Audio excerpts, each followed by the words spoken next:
নওগাঁর পাতাড়ি সীমান্তে পুশিন চেষ্টার শিকার হওয়া ৯ নারী শিশুকে রাতের অন্ধকারে লাইট বন্ধ করে ভারতীয় সীমান্তরক্ষী বাহিনী বিএসএফ ফিরিয়ে নিয়েছে, এমনটাই ধারণা করছে বর্ডার গার্ড বাংলাদেশ বিজিবি। সীমান্তে বসবাসকারী স্থানীয় সূত্রে জানা গেছে, বিএসএফ বিভিন্ন সময়ে লোকজনকে জোরপূর্বক বাংলাদেশে ঠেলে পাঠানোর চেষ্টা করলে বিজিবি বাধা দেয়।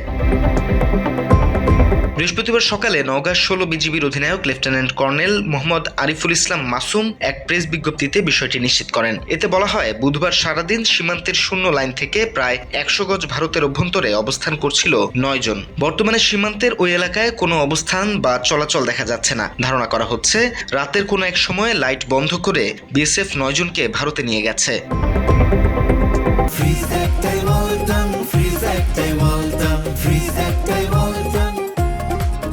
নওগাঁ সীমান্তে বেশ কয়েকবার পুশিনের চেষ্টায় ক্ষুব্ধ সাধারণ মানুষ।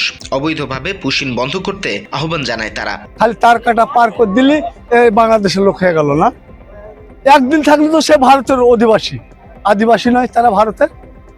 এভাবে কেন পুশিন দিবে তাদেরকে বাংলাদেশে একেবারে সরকারকে বলবে, ভারতের সরকার বসে একটা মিউচুয়াল হওয়ার পর তাদের যা হোক একটা সুরাহা ব্যবস্থা হবে।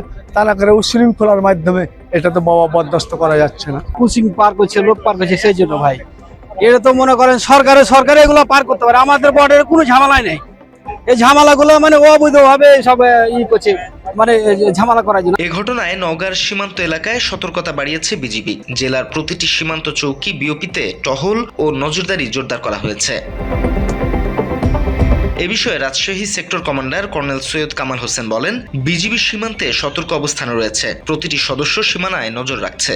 সারা বাংলাদেশেরই আমাদের সীমানায় আমরা সতর্ক অবস্থানে আছি। প্রতিটি সদস্যই সীমানাতে আমরা দিবারাত্রি ২৪ ঘন্টা প্রহরায় দিচ্ছি এবং সতর্ক রয়েছি যাতে কোনো অবৈধভাবে কোনো অনুপ্রবেশ এখানে ঢুকতে না পারে। সীমান্তে পুশিনের ঘটনায় উদ্বেগ বাড়ছে স্থানীয়দের মধ্যে। তবে যে কোনো ধরনের অবৈধ অনুপ্রবেশ ঠেকাতে বিজিবি সর্বোচ্চ সতর্ক অবস্থানে রয়েছে বলে জানিয়েছে সংশ্লিষ্টরা। তথ্যচিত্রে শহীদুল ইসলাম, বাংলা এডিশন।